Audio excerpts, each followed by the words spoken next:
Greetings YouTube and welcome to the Blue Corner. It's March, and that only means one thing. It's time for an update to my Lightsworn deck, as I have been playing this again due to a couple special reasons.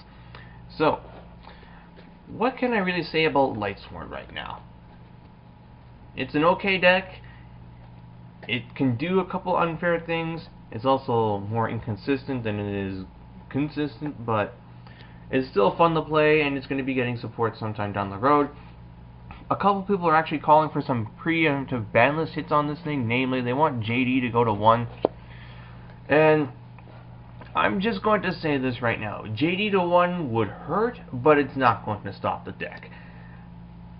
The hit that would absolutely cripple Lightsworn on the ban list would be Lumina going to 1, because this is the heart and soul of Lightsworn. We saw this back in March 2010 when Lightsworns absolutely got gutted. Necrogardner went to 1, Lumina went to 1, and JD still stayed at 2. JD was at 2, and the deck would have been fine. Lumina went to 1, the deck became almost unplayable. Like, this is what makes Lightsworns tick. And if Konami really wants Lightsworns to be dead again, they're going to go after Lumina.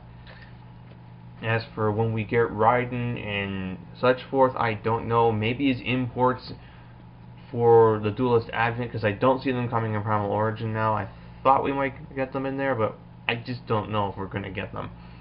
It'd be nice if we get them in Primal Origin, and hey, anything is still open at this point, but that's a lot of sauce to dedicate towards not only Lightsworns, but the new Gear cards, and I don't know, I think we might be getting them in September, after Worlds and whatnot. So that being said, I'll show you guys my build, and just comment along on any minor changes that I've done. It's largely the same Lightsworn deck as I posted last March, and that is 3 copies of Judgment Dragon, the big dumb sack dragon that everyone loves to hate.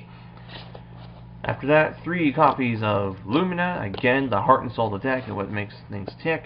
For the 2s, I'm running a couple Wolf, not 3, 2 Lila as my MST on legs, and 2 Raikou as more spot removal.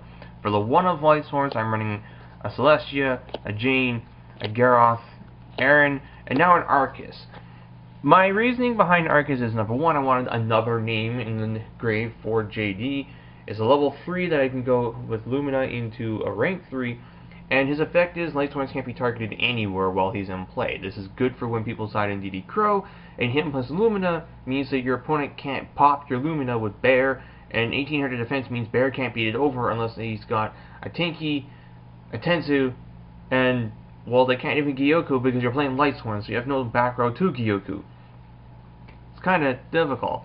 So that's why I'm running him, but he is going to get dropped for when Raiden and Minerva come out. And then running out the Lightsworns is, of course, a really stupid card that should probably be banned. Like Kalut, Crane, and the Battling Boxer hand trap, dude.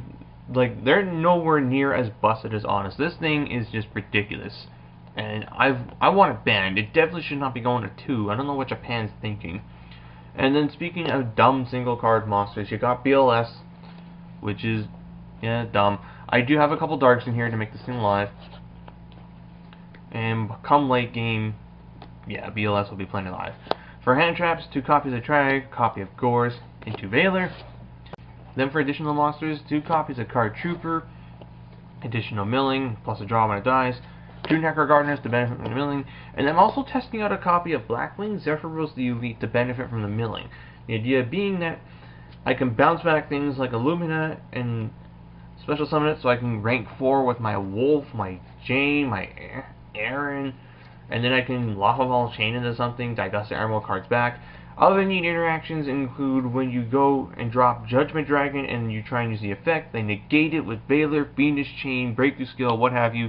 You just bounce back the JD for Zephyros to hit the field, then you drop it back down again and blow up the board, thus allowing you to use the same JD multiple times and not having to go ham with multiple JDs in the same turn, because I do not like doing that unless I'm certain I can win, but even still, just multiple JDs in a single turn, I don't like doing that. That's just really over committing. Then for the spells, pretty simple as before. 3 copies of recharge, and then 1 copy of charge. Could you imagine if Charge went to 2 on this next list? That would be stupid. One copy of Foolish Burial, and then the copy of Rhoda in order to get to Aaron, Jane, and it's another copy of my Warriors for when I need them. And the traps are pretty simple. 2 copies of Beckoning Light, and then 2 copies of Skilled Prisoner. This is an interesting card that I've been wanting to work around with in both this, Hieratics, and Chaos Dragons, and Richard Clark has made a point of why this card is good in Disaster Dragon. But anyway, what this card does is, when you activate it, you target a card you control, and for the rest of this turn, you gain any monster effect that targets it, which is pretty nice. Also, it has the same graveyard banish effect as Breakthrough Skill and such forth. You can banish them from the graveyard to apply the same effect. The important thing is, though, unlike the other ones, you can use this during your opponent's turn when it's in the graveyard. And that's important, as it allows you to keep Judgment Dragon safe from 101, or to keep your guys safe from being blown over by Bear.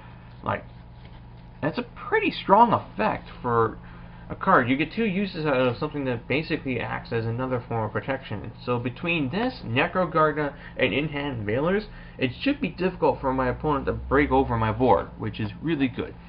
The only problem with these guys is they are trap cards, so these are things that your opponent can Gyoku. I don't care if this gets MST'd.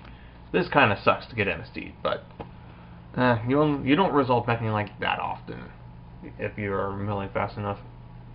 Then for the extra deck monsters, my extra deck is 2 Blue Perfect Gone. It's pretty bad.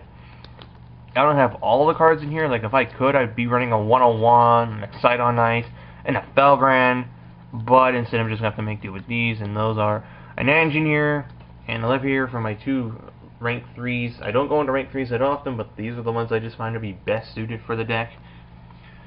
Roach, Dynamo, Papa Operative, Crazy Box, Black Ship, Maestro, Chain, Cowboy, Diamond Dart, Emerald, Omega, Dweller, and then my rank 8 of choice in here is Ashley, Alcei, the Sylvan High Protector. It's got an okay effect, but it's just mainly there for when I go JD, and don't kill my opponent, and I don't want to mill 8 cards, because I could potentially deck out if the game has gone on late enough. I'll give up the power of, that is, 6k and 2 board wipes in order to go into this guy and have a 3,200 ass that is going to be really difficult to get over, and hey, I can spin cards away, which is okay. So that being said, that is my Lightsworn deck, you guys. Hope you enjoyed this.